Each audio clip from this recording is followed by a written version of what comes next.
عمران سرور صاحب، پوتے کی وراثت کے متعلق لوگوں میں بڑی غلط فہمی پائی جاتی ہے اور وہ کیوں محروم کیا جاتا ہے، وضاحت فرما دی جائے۔ اگر عینی اور اللاتی دونوں بھائیوں ہوں تو کیا وہ برابر تقسیم کریں گے؟ عینی اور اللاتی کے درمیان کوئی فرق نہیں ہے، برابر برابر معاملہ ہوگا، وہ بالکل ایٹ پار ہیں۔ البتہ پوتا یتیم، میں نے آپ سے عرض کیا تھا نا کہ اس میں قاعدہ ہے، ایک دائرہ ہے، اس دائرے کے اندر اگر کوئی موجود نہیں ہے تو سیکنڈ دائرے میں وراثت جائے گی۔ اگر تو کوئی بیٹا نہیں ہے،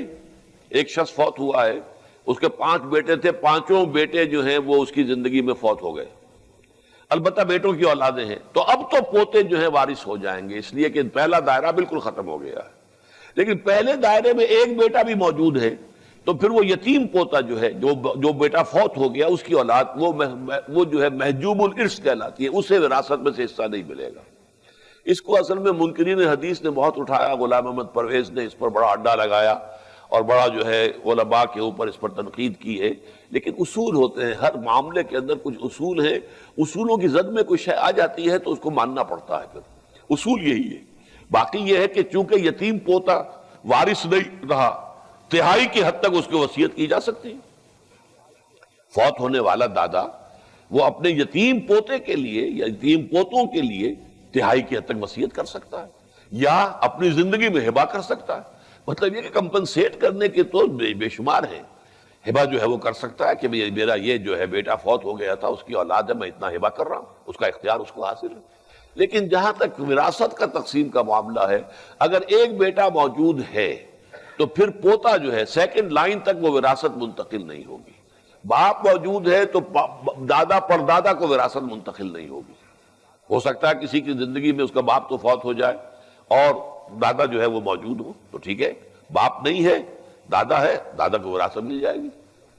لیکن اپنی زندگی میں انسان چاہے، اصل میں یہ جو ملکیت کا تصور ہے اسلام میں، یہ اینک میری ملکیت ہے، میں جس کو چاہوں دے دوں، جب چاہوں فروخت کر دوں، جس کو چاہوں ہدیہ کر دوں، جو بھی چاہوں، یہ میری ملکیت ہے۔ اسی طریقے سے اپنی ملکیت اپنی زندگی میں انسان ہبہ کر سکتا ہے، لیکن اس کا قبضہ بھی دینا ہوگا۔ ہبہ تبھی مکمل ہوتا ہے جب باقبضہ ہو، اور یہ کہ اس میں یہ کہ وارث کو بھی ہو سکتا ہے، ایک بیٹے کو سارا کچھ آپ دے سکتے ہیں، قانوناً جائز ہوگا،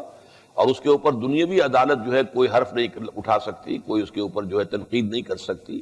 لیکن اگر اس میں ناانصافی کی گئی ہے، اگر ناانصافی کا کوئی خاص سبب ہو، کوئی ایک بیٹا جو ہے وہ آوارہ ہے، بدقماش ہے، اور اندیشہ یہ ہے کہ وہ ساری جائیداد جو ہے بگاڑ دے گا، خراب کر دے گا، فرض کیجئے کوئی کسی کے پاس اس قسم کا کوئی عذر موجود ہے اور وہ 2 ہی بیٹے ہیں، تو وہ ساری جائیداد اگر ہبہ کر دیتا ہے اس بیٹے کو جس کو وہ کہتا ہے وہ صالح ہے، سمجھدار ہے، اب نفع نقصان کا جو ہے اس کو پورا فہم موجود ہے، تو اس کا جواز ہوگا۔ لیکن اگر ایسی کوئی شکل نہیں ہے اور خامخواہ جو ہے کسی ایک بیٹے کو آپ نے وراثت سے محروم کیا ہے، تو در حقیقت یہ بہت بڑا گناہ ہوگا۔ البتہ قانوناً اس کا حق حاصل ہے،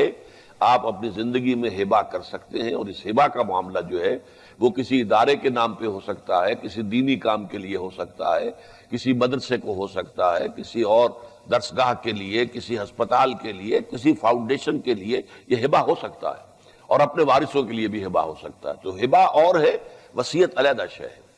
اور وراثت علیحدہ شے ہے۔